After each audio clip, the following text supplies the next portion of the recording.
ان اللہ وملائکتہ یصلون علی النبی یا ایہا الذین آمنوا صلوا علیہ وسلموا تسلیما۔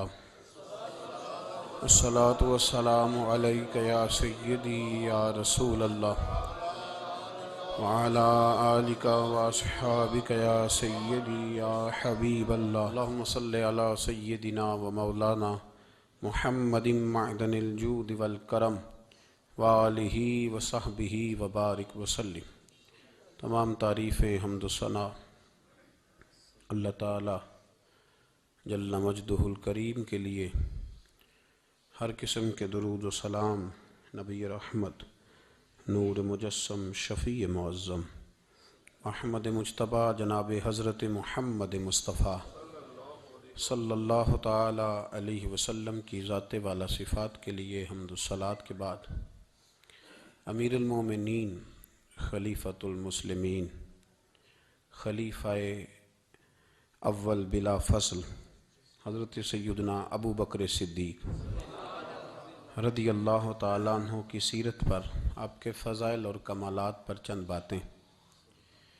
قرآن مجید فرقان حمید میں اللہ کریم نے فرمایا والذی جاء بالصدق وصدق بہ، فرمایا وہ جو سچ لے کر تشریف لائے اور وہ جنہوں نے اس سچ کی تصدیق کی، اولئک ھم المتقون، یہی اللہ سے ڈرنے والے ہیں۔ جو سچ لے کر تشریف لائے اور جنہوں نے سچ کی تصدیق کی۔ نبی کریم صلی اللہ علیہ وسلم کو اللہ تبارک و تعالیٰ نے بے شمار لاتعداد معجزات عطا فرمائے۔ حضور کو اللہ تبارک و تعالیٰ نے بے شمار کمالات سے نوازا۔ حضرت عبداللہ بن رواحہ رضی اللہ تعالیٰ عنہ فرمایا کرتے تھے کہ حضور صلی اللہ علیہ وسلم کوئی معجزہ بھی نہ دکھاتے تو حضور علیہ السلام کا چہرہ ہی ایسا تھا کہ لوگوں نے دیکھتے جانا تھا اور کلمہ پڑھتے جانا تھا۔ نبی پاک صلی اللہ علیہ وسلم کو اللہ نے بڑے کمالات دیے۔ کچھ لوگ ایسے تھے جو سارے کمالات دیکھ کر بھی مطمئن نہیں ہوئے، نہیں کلمہ پڑھا انہوں نے۔ یہ ایک فکری پہلو ہے، اس پر ضرور غور فرمائیں۔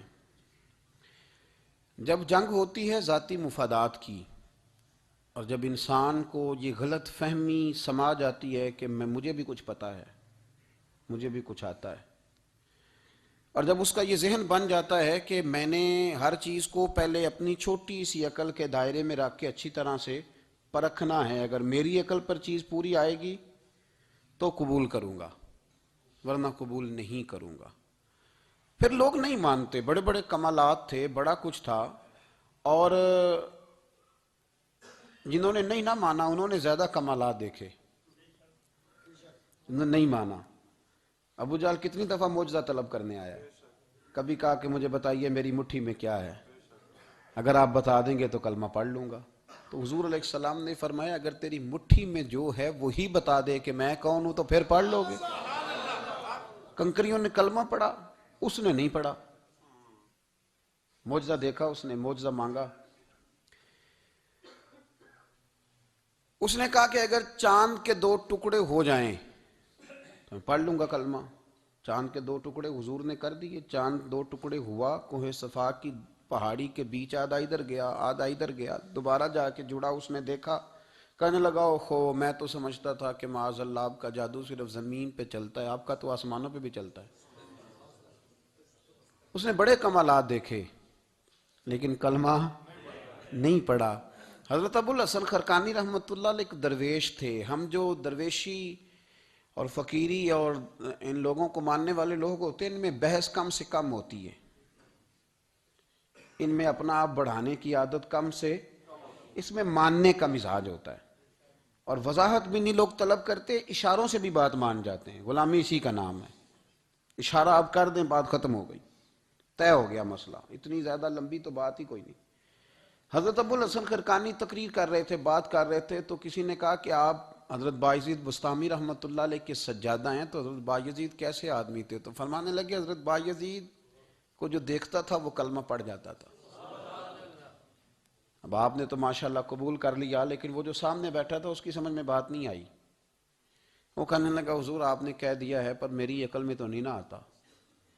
نہیں آتا جس کی عقل میں، تو پھر اس کی عقل میں نہیں آتا۔ میں اکثر کہتا ہوں کہ بہت سارے لوگ ہیں جن کا کوئی پیر نہیں، اور ان کا ہو بھی نہیں سکتا، ان کا کوئی پیر، اس لیے کہ مطلب اتنا سیاںا بندہ اس کا کوئی پیر ہو جائے۔ اور میں تو پیروں کو مشورہ دوں گا کہ مہربانی کرنا ان کے پیر بننا بھی نہ، یہ بڑا مشکل کر دیں گے آپ کے لیے جینا۔ تو بہتری اسی میں ہوتی ہے کہ انسان سمجھے چیزوں کو اور دائروں کے اندر باتوں کو تسلیم کرنے کی عادت بنائے۔ تو کہا کہ جو دیکھتا تھا حضرت بایزید کو کلمہ پڑھ جاتا تھا، تو حضرت ابو الحسن خرقانی سے وہ شخص کہنے لگا جی بابا جی آپ عجیب بات کر رہے ہیں کہ دیکھا اور کلمہ پڑھ گیا، بندہ دیکھنے سے کیسے کلمہ پڑھ سکتا ہے؟ ابو جہل نے بڑی جگہ حضور کو دیکھا تھا، اس نے تو کلمہ نہیں پڑھا۔ تو بایزید بستامی کو دیکھ کر لوگ مسلمان ہو گئے، یہ کیسی بات ہے؟ تو حضرت ابو الحسن خرقانی فرمانے لگے مجھے اللہ کی عزت کی قسم، ابو جہل نے ایک دفعہ بھی محمد رسول اللہ کو نہیں دیکھا صلی اللہ ہو، بڑی قسم اٹھا لی، ایک دفعہ بھی محمد رسول اللہ کو صلی اللہ ہو۔ تو وہ شخص کہنے لگا حضور وہ چچا تھے حضور کے، اور دیکھا انہوں نے ایک دفعہ نہیں 1000 دفعہ۔ فرمانے لگے میں سفید داڑھی سے بوڑھا آدمی مسند پہ بیٹھ کے قسم اٹھا رہا ہوں، تو میری بات ہی نہیں سمجھ رہا۔ نہیں دیکھا ابو جہل نے محمد رسول اللہ صلی اللہ علیہ وسلم کو، نہیں دیکھا۔ تو کہا پھر کسے دیکھا؟ تو حضرت ابو الحسن خرقانی فرمانے لگے اس نے جب بھی دیکھا عبداللہ کے یتیم بیٹے محمد کو ہی دیکھا۔ یہ وہی عبداللہ کا یتیم بیٹا جو یہاں رہتا تھا، ایک دفعہ بھی اس نظر سے دیکھتا نا کہ یہ اللہ کے رسول ہے تو فوراً کلمہ پڑھ کے مسلمان ہو جاتا۔ جب بھی لوگ دیکھتے ہیں وہ اینک کی بڑی شاندار لگائی ہوئی ہے، جس کے اندر سے کوئی آدمی بھلا نظر ہی نہیں آتا، تو ان کو پھر بھلائی نصیب نہیں ہوتی۔ ایک نظر سے بھی اگر انسان دیکھتا ہے کہ جس سے اسے بھلائی چاہیے، تو پھر اللہ اسے توفیق ہدایت عطا کر دیتا ہے۔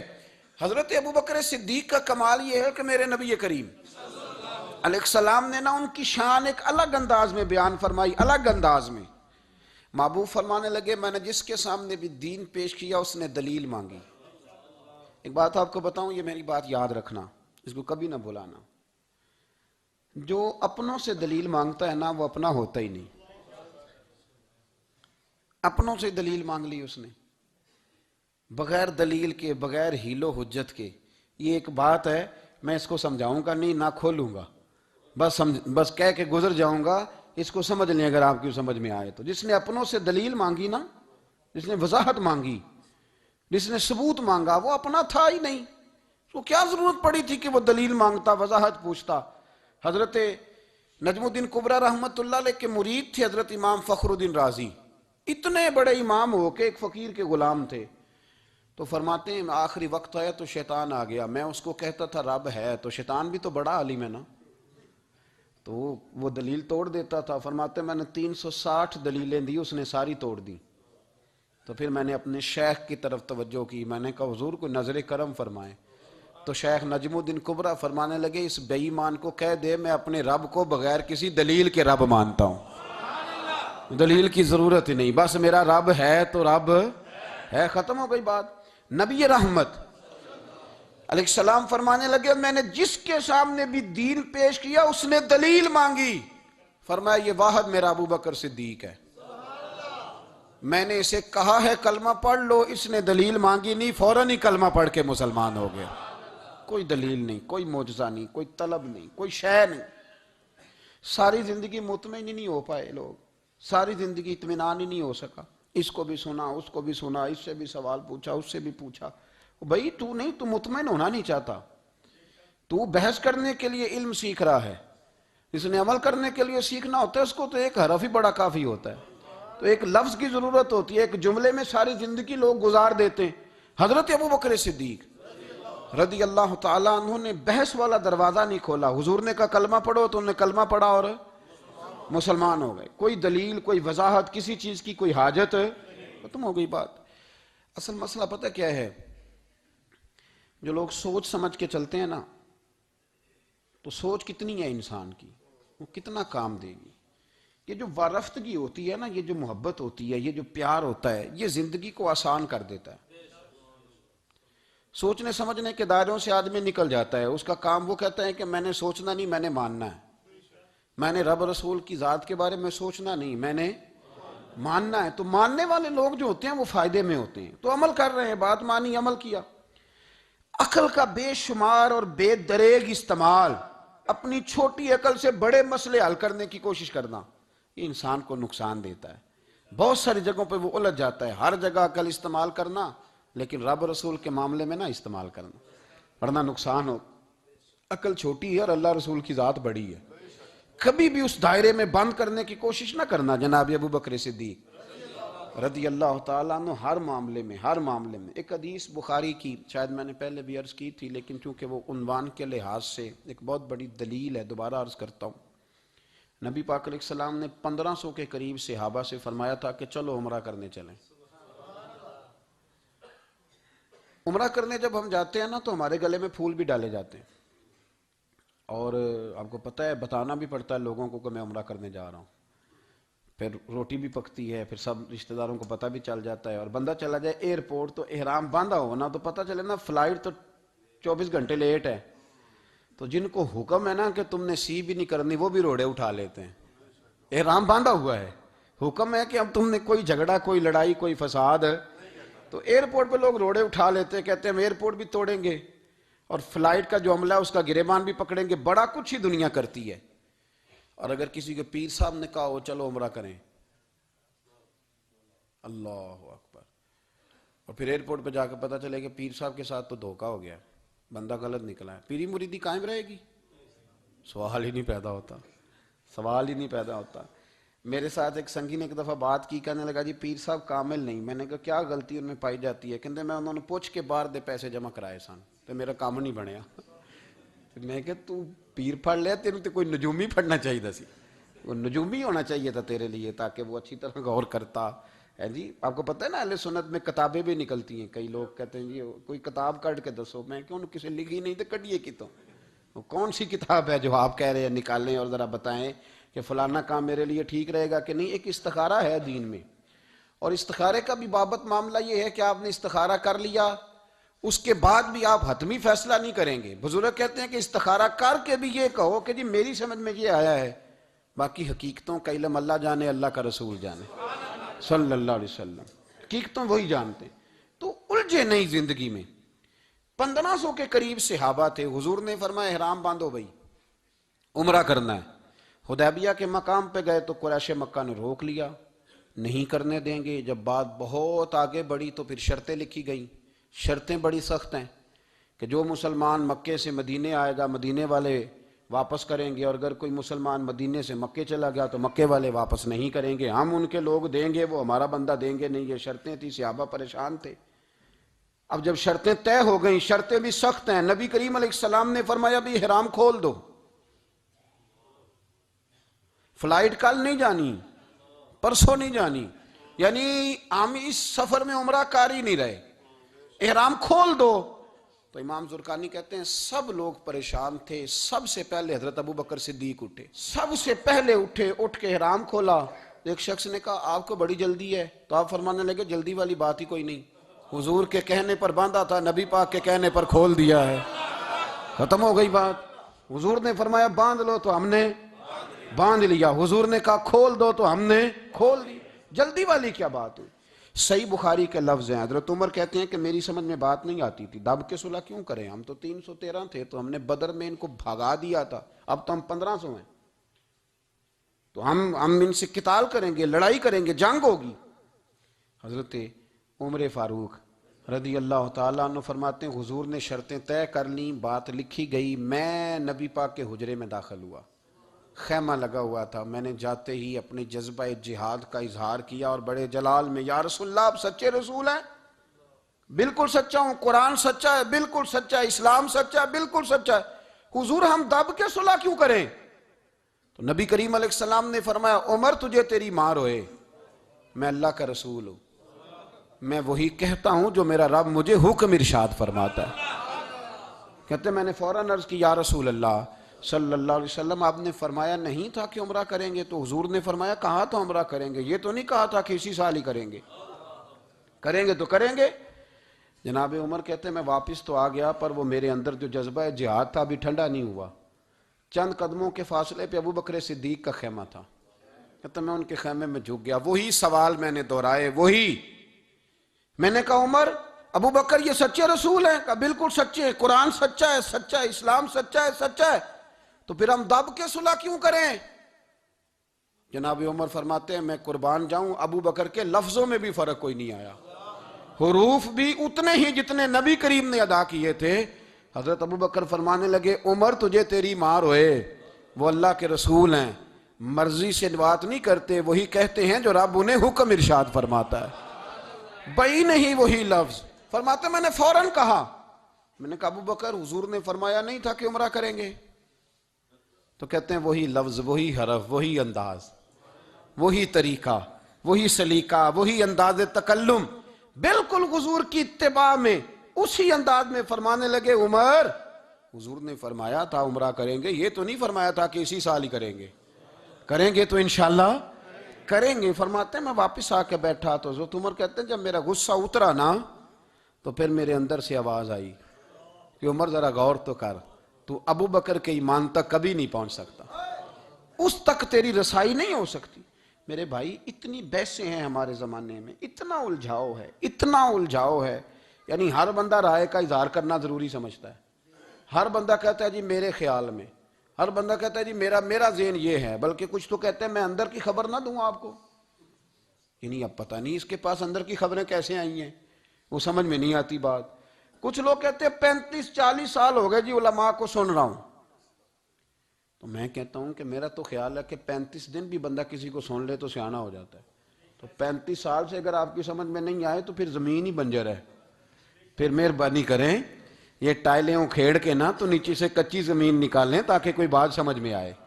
اگر 40 سال ہو گئے، 40 سال، میں ایک اجتماع میں حاضر تھا، ابھی بھی میں عرض کر رہا تھا، تو وہ صاحب مجھے کہنے لگے کہ حضرت صاحب میں نے نا فلاں عالم کو بھی بلایا، فلاں کو بھی بلایا، فلاں کو بھی بلایا، فلاں کو بھی بلایا، اب آپ کو بلایا ہے.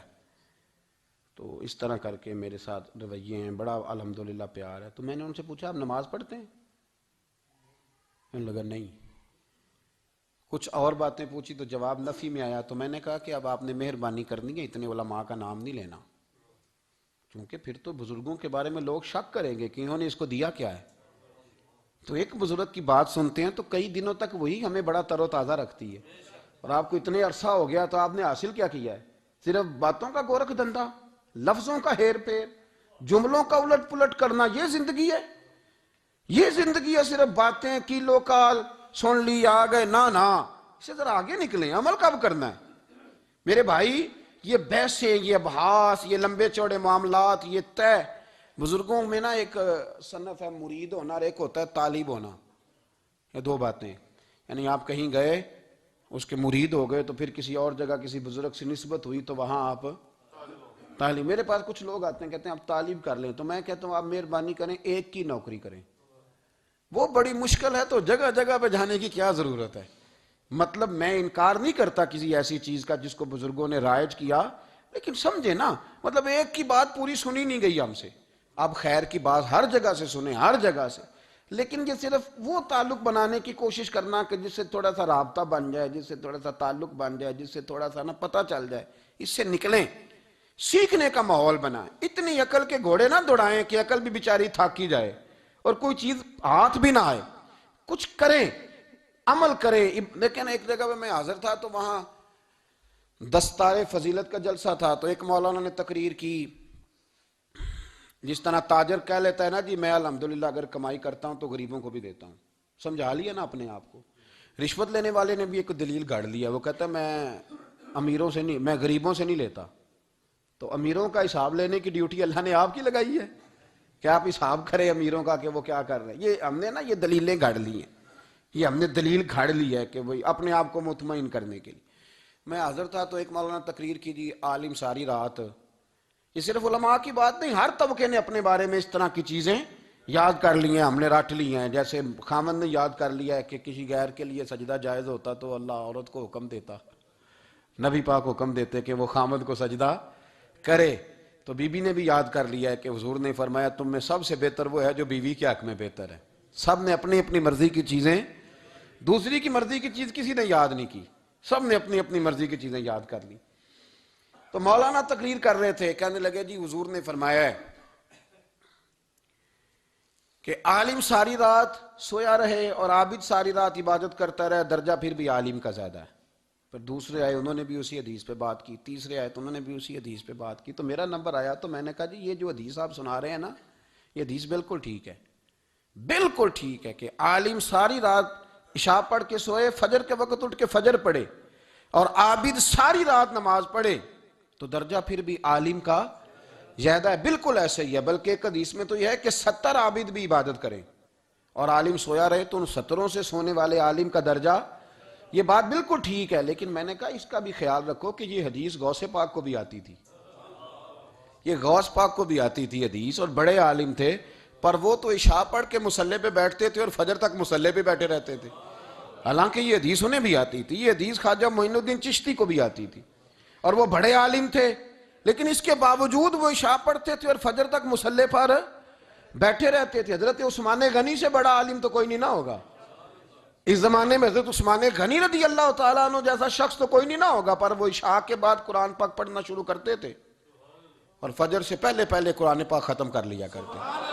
تو دلیلیں صرف بحث کے لیے یاد نہ کریں، اپنے آپ کو بچانے کے لیے یاد نہ کریں، اپنے وجود کو سکون دینے کے لیے دلائل نہ یاد کریں۔ میں دین کے کس دائرے سے کس طرح بچ کے نکل سکتا ہوں اس کے لیے دلائل یاد نہ کریں، عمل کے رستے پہ آئیں، عمل کے رستے پر۔ جناب ابو بکر صدیق اللہ تعالیٰ عنہ کا کمال یہ ہے، زکوٰۃ کتنے فیصد دینی چاہیے؟ چلے اللہ تعالیٰ شکر ہے، 3-4 لوگوں کو تو پتہ ہی ہے نا جی، باقی بھی ان سے سن کے یاد کر لیں کتنے فیصد ہے۔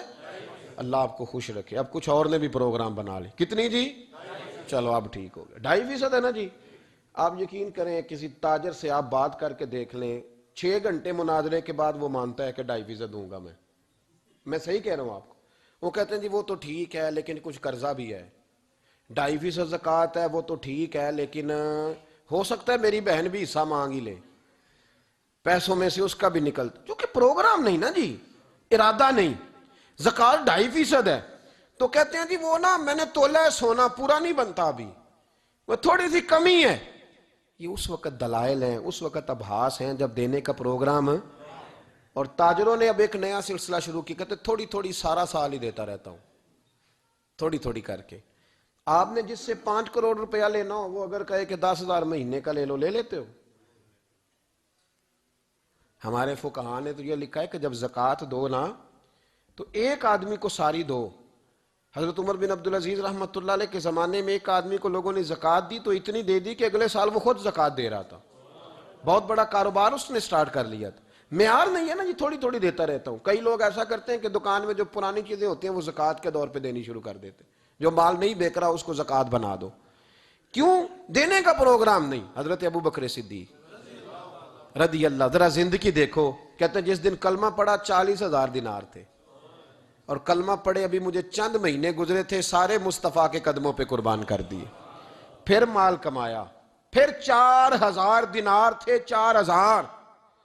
جس دن ہجرت کے لیے نکلا 4,000 تھے، انہیں بھی پتا تھا 2.5% دینا چاہیے، ان کی بھی بیٹیاں تھیں، جوان بھی تھی، چھوٹی بھی تھی، ان کے بھی بچے تھے، لیکن دین کو ضرورت ہے، میرے رسول پاک صلی اللہ علیہ وسلم کے دین کو حاجت ہے، تو فرماتے ہیں اشرفیاں تھی میرے گھر میں، پیسے تھے، درہم تھے، دینار تھے، میرے والد بوڑھے تھے، ان کو خیال تھا کہ ابو بکر ساری دولت نہ لے جائیں، تو حضرت اسماء بنت ابی بکر سے جناب ابو بکر صدیق نے کہا کہ اس طرح کرنا، ایک گڑا چھوٹا سا تھا، گڑا ٹویا، اس میں پیسے ہوتے تھے، فرمایا اس میں روڑے رکھ دینا، اوپر ٹاٹ ڈال دینا، والد نابینا ہے، اگر پوچھے نا پیسے تو ان کا وہاں ہاتھ لگا دینا، انہیں پتا چلے ابو بکر سارا مال لے کے نہیں گیا۔ فرماتے میں ہجرت پہ جانے لگا تو 4,000 سارے ہی لے گیا، سارا مال ہی یار، 2.5% کے لیے رٹا پڑا ہوا ہے، 2.5% کے لیے لوگ بحث کر رہے ہیں، 2.5% کے لیے دلائل چاہیے، کئی مفتیان کرام سے پوچھیں گے، پھر پروگرام بنائیں گے دینا ہے کہ نہیں دینا۔ اور جس دن تبوک کے لیے میرے مصطفیٰ کریم نے اعلان کیا، جناب صدیق اکبر فرماتے ہیں شے کوئی نہیں تھی، غربت کے دن تھے، کمزوریاں تھیں، مال اس دن کاروباری حالات کم تھے، یہاں لوگوں کا کاروبار جب ڈاؤن ہوتا ہے تو سب سے پہلے مسجد کا 200 بند کرتے ہیں، سب سے پہلے مدرسے کا بند کرتے ہیں، سب سے پہلے خواہش کرتے ہیں کہ وہ جو غریب کو جاتا ہے نا اس کو بند کرو، یہ زیادہ نقصان دے رہا ہے۔ حضرت ابو بکر صدیق رضی اللہ تعالیٰ عنہ فرماتے ہیں حالات خراب تھے، جیب دیکھی تو اتنے پیسے ہی نہیں تھے کہ مصطفیٰ کریم کو پیش کر سکوں، تو پھر کیا کیا؟ امام جلال الدین سیوطی کہتے ہیں ابو بکر صدیق نے نا گھر کے اندر کپڑا بچھایا، اور پھر صدیق اکبر نے کیا کیا کہ توا بھی رکھا، برتن بھی رکھے، اس پہ چولہا بھی رکھا۔ ابو بکر صدیق نے اس کے اوپر گھر والوں سے کہا کہ ایک ایک جوڑا پہن لو، ادھر دیکھو میری طرف، ایک ایک جوڑا پہن لو، اور باقی نا سارے جوڑے بھی یہاں رکھو۔ اور پھر جب لوگ بچوں نے دیکھا نا کہ ابا تو کپڑے بھی رکھوا رہا ہے، کیا بنے گا؟ فرمایا تمہیں تو ایک ایک جوڑے کی اجازت دے رہا ہوں نا، ذرا میری طرف دیکھو۔ خود اندر گئے تو ٹاٹ کا لباس پہن کے کپڑے بھی اتار کے رکھ دیے، کپڑے بھی اتار کے زمین اسی میں رکھے، سارا کچھ باندھا، لباس ٹاٹ کا تن تندور تے ہڈاں دا بالن تے اسی ہاواں نال تپایا، کپ کپ مکیاں پیڑے کیتے، اتوں عشق پلے تھل لایا، تن دا سالن من دی ہانڈی لون صبر دا پایا، غلام فریدہ وے میں ساری تیری، تینوں وجہ یقین نہیں آیا؟ ہر چیز لپیٹ کے نا تو نبی کریم کی بارگاہ میں لے گئے، ہر چیز۔ میرے محبوب کا بھی انداز دیکھو، فرمایا ماں اب کہتا لے اہلے کا، گھر بھی کچھ چھوڑ کے آئے ہو؟ دیکھیں ادھر دیکھیں، جب کوئی لاتا تھا تو حضور فرماتے تھے کیا لے کے آئے ہو؟ یہ کیا ہے؟ یہ پوچھا جاتا ہے کہ یہ پوچھا جاتا ہے گھر کیا ہے؟ بھئی آپ کو کسی نے کوئی تحفہ دیا تو شاپر کھول کے تحفہ دیکھیں گے یا پوچھیں گے گھر کیا ہے؟ لیکن میرے رسول پاک کے لفظ دیکھیں، فرمایا ماں اب کہتا لے اہلے کا۔ ابو بکر سجنا گھر کیا چھوڑ کے آئے ہو؟ تو رو پڑے، کہنے لگے یا رسول اللہ میں کوئی غریب تو نہیں، میں بڑا مالدار ہوں۔ اب کہتا لہم اللہ و رسولہ، گھر اللہ بھی چھوڑ آیا ہوں، اللہ کا رسول بھی چھوڑ آیا۔ حضور میں کوئی کنگال نہیں، میں مصطفیٰ والا ہوں، میں کوئی غریب نہیں، میں نبی والا ہوں، میں رب رسول کو گھر چھوڑ آیا ہوں۔ میرے مصطفیٰ کریم علیہ السلام فرمانے لگے تیرے پیچھے جبریل امین کھڑے، اور انہوں نے ٹاٹ کا لباس پہنا ہوا ہے، اور تیرے آنے سے پہلے وہ آ گئے تھے۔ تو میں نے پوچھا جبریل یہ بوریے کا لباس؟ عرض کی یا رسول اللہ ابو بکر نے پہنا ہے تو رب کو اتنا پسند آیا سارے فرشتوں کو پہنا دیا ہے، سارے فرشتوں کو پہنا دیا، سارے فرشتوں۔ ذرا یہ لذت تو لیں بات کی، جب 2.5% پہ جھگڑا ہوتا ہے نا تو پھر نماز میں مزہ نہیں آتا۔ جب تو 2.5% پہ بھی اڑا رہتا ہے نا، پھر درود و سلام پڑھتے پڑھتے طبیعت معاذ اللہ پریشان ہوتی ہے۔ جب الجھے ہوئے پھر مسائل اور ہیں۔ پھر میرے محبوب کریم بولے، میں ابو بکر رب کریم نے ایک پیغام بھی بھیجا ہے۔ یا رسول اللہ وہ کیا؟ فرمایا رب فرماتا ہے کہ ابو بکر سے پوچھ کے بتائیں کہ اس حال میں وہ رب سے راضی ہے کہ ناراض ہے؟ یہاں اقبال بولے، کہنے لگے خود ہی کو کر بلند اتنا، خود ہی کو کر، یہ وہ درجہ ہے، یہ وہ مقام ہے، خود ہی کو کر بلند اتنا کہ ہر تقدیر سے پہلے پھر خدا بندے سے خود پوچھے بتا تیری رضا کیا ہے؟ فرمایا رب پوچھتا ہے آپ راضی ہیں کہ ناراض ہیں؟ تو پھر ابو بکر صدیق بھی کھول کے روئے، کہا یا رسول اللہ میں کل بھی اپنے رب سے بڑا ہی راضی تھا، میں آج بھی اپنے رب سے بڑا ہی راضی ہوں۔ یہاں لوگ لے کے بھی نہیں راضی ہوتے، ابو بکر سارا کچھ دے کے بڑے ہی راضی ہیں، سارا کچھ دے کے۔ شریعت کا قاعدہ ہے کہ سارا مال آپ اللہ کے رستے میں نہیں دے سکتے، قانون شریعت ہے۔ حضرت ابی بن کعب نے کہا تھا یا رسول اللہ سارا دینا ہے، فرمایا نام بھائی چوتھا حصہ دے، 3 حصے بچوں کو دے۔ حضرت ابو لبابہ نے کہا تھا میں اس پر دلائل دے سکتا ہوں، احادیث موجود ہیں، حضور سارا مال دینا ہے، فرمایا نام بھائی چوتھا حصہ دے، 3 حصے بچوں کو دے۔ حضرت سعد بن ابی وقاص نے کہا تھا یا رسول اللہ صلی اللہ علیہ وسلم میری ایک ہی بیٹی ہے، سارا اللہ کے رستے میں دیتا ہوں، فرمایا نہ 3 حصے بیٹی کو، چوتھا حصہ دے، تیرے بچے لوگوں کے ہاتھ دیکھے میں گوارا نہیں کرتا۔ ان سے کہا کہ چوتھا حصہ دو تب قبول کروں گا۔ ابو بکر صدیق سے فرمایا تو سارے لے آ، تیرا سارا ہی قبول ہے، تو سارے لے آ تیرا۔ اور ایک لفظ حدیث میں ایسا ہے آپ یقین کریں، غلام ہوں کسی فقیر کا تو جب میں اس کو پڑھتا ہوں نا تو آپے سے بات باہر نکل جاتی ہے۔ حضور کا ایک فرمان ہے، جب اس پر توجہ آتی ہے نا تو مطلب یہ کہ لفظ جو ہے نا وہ ٹوٹ جاتے ہیں، بکھر جاتے ہیں، اور دل کہتا ہے کہ نہیں یہ جو ہے نا یہ معراج ہے، یہ اصل ہے، یہ حقیقت ہے۔ وہ ترمذی کے لفظ ہے پر آپ یقین کریں کہ لگتا یہ ہے کہ دنیا محبت ساری سمٹ گئی اس میں۔ نبی کریم علیہ السلام فرمانے لگے مجھے کسی کے مال نے اتنا نفع ہی نہیں دیا، جتنا ابو بکر صدیق کے مال نے دیا۔ اور پھر اگلے لفظ ایسے ہیں کہ روح وجد کرتی ہے۔ میرے کریم محبوب فرمانے لگے جس کا بھی مال آیا میں نے بیگانہ سمجھ کے خرچ کیا ہے، اور جب ابو بکر کا آیا ہے تو میں نے اپنا سمجھ کے خرچ کیا ہے، میں نے اپنا سمجھ کے، مجھے پتا ہے یہ شکوہ نہیں کرے گا، یہ شکایت، یعنی اس کو سارا بھی تروڑ مروڑ لوں گا تو اس کے لفظوں پر کبھی حرف۔ اور یار کچھ لوگ ہوتے ہیں جو 10 دیتے ہیں تو 20 جگہ بتاتے ہیں، جو کھانا کھلاتے ہیں تو ذکر کرتے ہیں، فرمائے اس کا مال میرا مال ہے، میرا، اس کو سارا توڑ کے کھا بھی جائیں گے تو یہ شکوہ نہیں کرے گا، یہ سارا میرا اپنا ہے۔ حضرت ابو بکر صدیق فوراً بول پڑے، عرض کی حضور جب میں آپ کا ہوں تو مال بھی تو آپ کا ہی ہے نا، یا رسول اللہ جب میں نے اپنا اب نہیں بچا کے رکھا تو پھر مال۔ حضرت مولا معین الواعظ کاشفی نے لکھا ہے، اچھا کئی دفعہ ایسے ہوتا ہے میں بات کوئی اور بیان کرنا چاہتا ہوں تو شروع معاملہ کسی اور طرف نکل جاتا ہے۔ مولا معین الواعظ کاشفی نے لکھا ہے کہ وہ جو سانپ تھا نا غار ثور میں، وہ 600 سال سے بیٹھا ہوا تھا۔ حضرت عیسیٰ علیہ السلام ایک دن پڑھ رہے تھے انجیل، تو آپ نے نبی پاک کا تذکرہ پڑھا، اس سانپ نے سن لیا، تو حضرت عیسیٰ سے کہنے لگا حضور یہ بتائیں کہ وہ نبی پاک ملیں گے کہاں؟ تو حضرت عیسیٰ فرمانے لگے کہ مکے میں آئیں گے اور مدینے میں رہیں گے۔ تو کہا ملاقات کیسے ہو سکتی ہے؟ فرمایا چلا جاؤ مکے۔ تو وہ سانپ 600 سال غار ثور میں، اس نے 70 جگہ پہ سوراخ کیے۔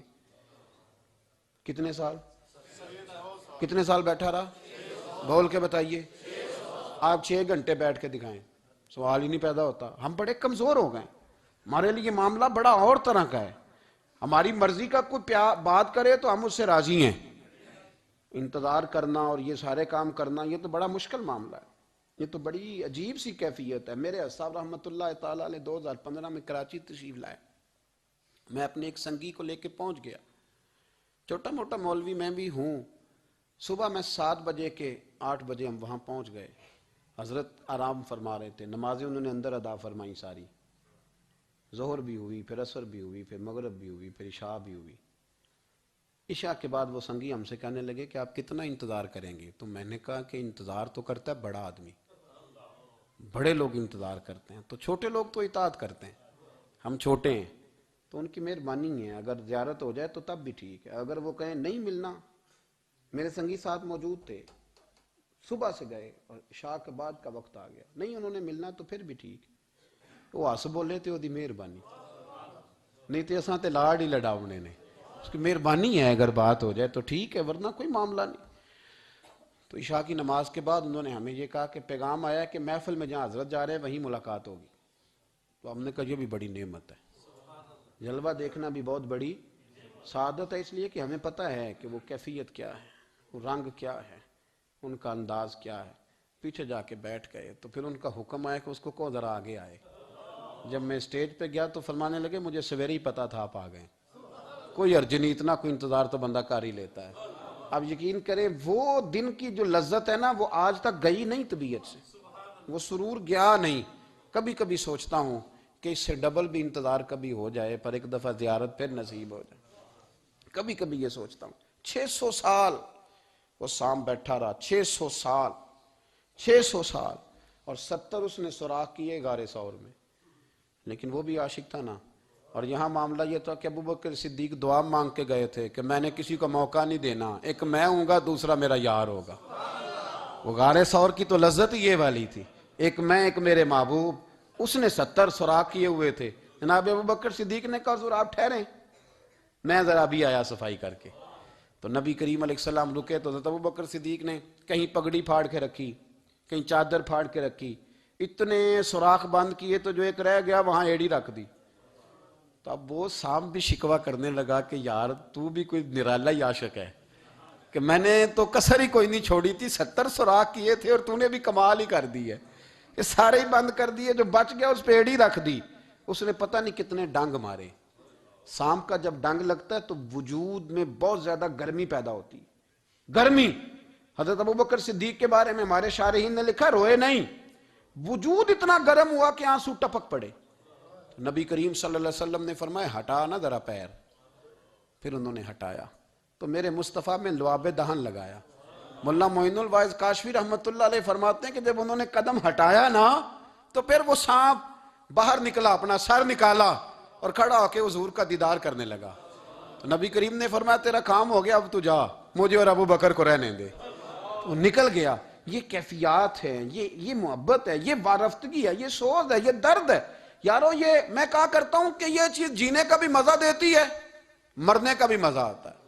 مرنے کا بھی مزہ، سرور آتا ہے انسان اس میں جب یہ کیفیات شامل ہوتی ہے نا. رنگ اور ہوتا ہے، درد اور ہوتا ہے، ذائقہ اور ہوتا ہے، کیفیت اور ہوتی ہے. پھر کوئی شوق نہیں رہتا اعلیٰ کپڑوں کا، بڑی گاڑی کا، لمبے چوڑے معاملات کا. پھر تو انسان ڈھونڈتا پھرتا ہے کوئی مجھے محبوب کی بات سنائے، کوئی اس کی شان میں کوئی شعر سنائے، کوئی اس کا ذکر سنائے، کوئی مل جائے نا کبھی کہ میرے تار چھیڑ دے، کوئی ملے، کوئی بات کرے، کوئی ذکر کرے. پھر انسان ڈھونڈتا پھرتا ہے ان لفظوں کو، ان لوگوں کو جو پکڑ کے دروازہ رسول صلی اللہ علیہ وسلم کی بارگاہ تک لے جائیں. بڑا پیار کیا میرے قریب محبوب. حضرت علی المرتضیٰ شیر خدا فرماتے میٹنگ بیٹھی تھی بدر والے دن، ہم بات کر رہے تھے خطرہ کہاں ہے، دلیر دلیر لوگوں کی ڈیوٹی کہاں لگائی جائے. شیر خدا بھی چاہ رہے تھے کہ میں وہاں ڈیوٹی دوں گا. تو کہتے ہیں سمجھ آئی کہ سب سے زیادہ خطرہ نبی کریم علیہ السلام کے عریش مبارک کا ہوگا، حضور کے خیمے کو، چھپر مبارک کو. قریش مکہ سب سے زیادہ حملے وہاں کریں گے جہاں حضور ٹھہرے ہوں گے.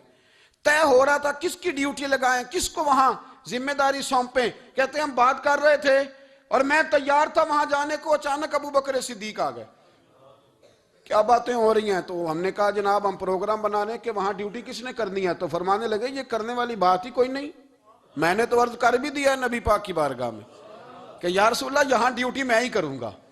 تو حضرت ابو دردہ رضی اللہ تعالیٰ عنہ عرض کرنے لگے حضرت ابو بکر صدیق سے کہ حضور آپ کے ساتھ کون ڈیوٹی کرے گا؟ فرمانے لگے کسی کی بھی ضرورت نہیں، کوئی ماں نے لال جنا ہی نہیں، کوئی جنا ہی نہیں ماں نے لال جو ابو بکر کے ہوتے ہوئے نبی پاک تک پہنچ جائے، کسی کی جرت ہی نہیں. میں اکیلا کافی ہوں مصطفیٰ کریم کے خیمے کا پہرا دینے کے لیے. یہ اعزاز، یہ شان، یہ لطافت. اور میرے نبی کریم علیہ السلام نے بھی پر حضرت ابو بکر کو چاہا تو کمال ہی کر دیا، چاہا تو کمال ہی کر دی، کمال ہو گئی. حضرت ابو دردہ کہتے ایک دن حضور علیہ السلام نے مجھے فرمایا ابو دردہ یہ تو نے آج کیا کیا ہے؟ حضور کیا ہوا؟ فرمایا آج تو گلی میں چل رہا تھا اور ابو بکر صدیق کے آگے آگے چل رہا تھا، گلی میں ابو بکر کے آگے آگے چل رہا تھا. یا رسول اللہ صلی اللہ علیہ وسلم کیا ہوا؟ فرمایا نہ کسی پہ سورج طلوع ہوا نہ غروب ہوا جو میرے ابو بکر سے افضل ہو. خبردار اس کے آگے نہیں چلنا، ابو بکر صدیق کو کمر نہ ہونا چاہیے. شاہ ولی اللہ صاحب نے ایک بات لکھی ہے، بڑی نرالی ہے، وہ بھی بڑی نرالی. مثل تعویذ ہوتے ہیں نا کچھ لوگ، جب بھی ملتے ہیں شفا ہوتی ہے.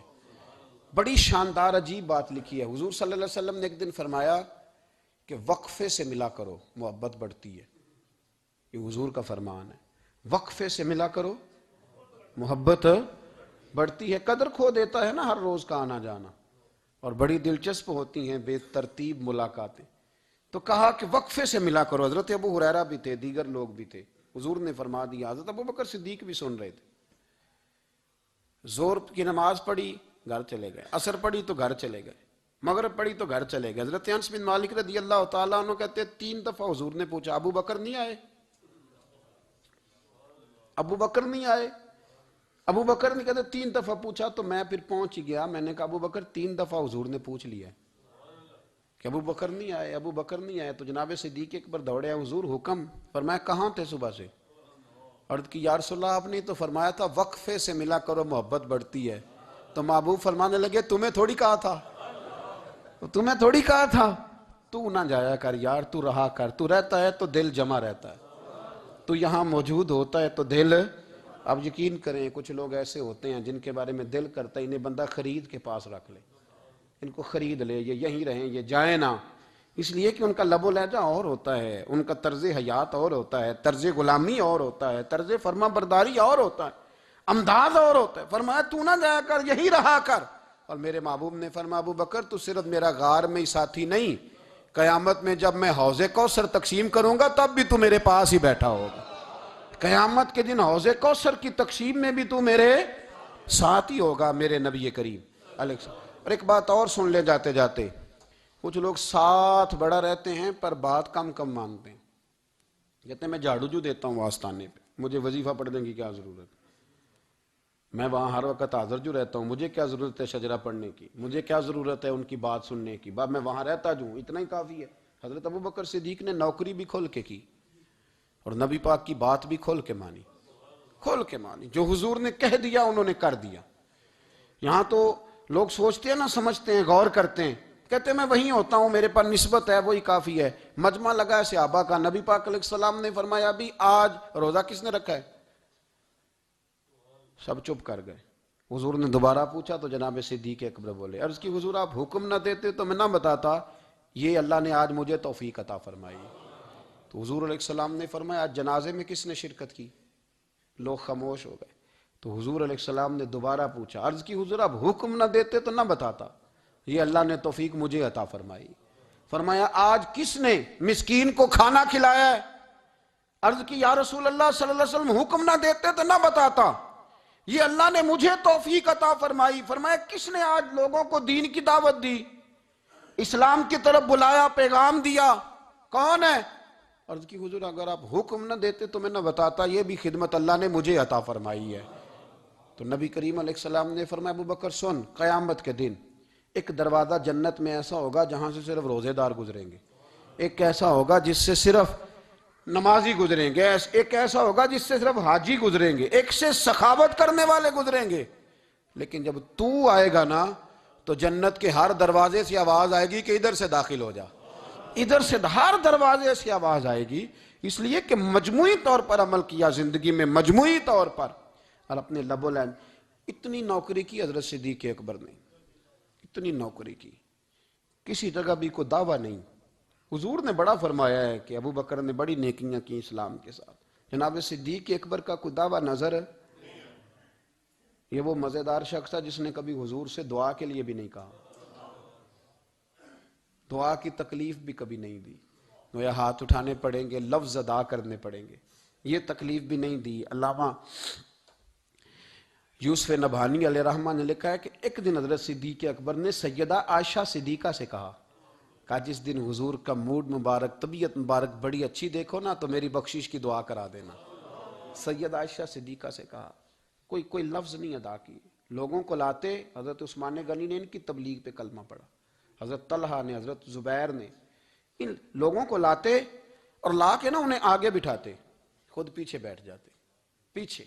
میرے بھائی دعا کے لیے بھی کبھی نہیں کہا، یہ وہ وفا ہے جس وفا کا دنیا میں کہیں بھی کوئی جواب موجود ہے۔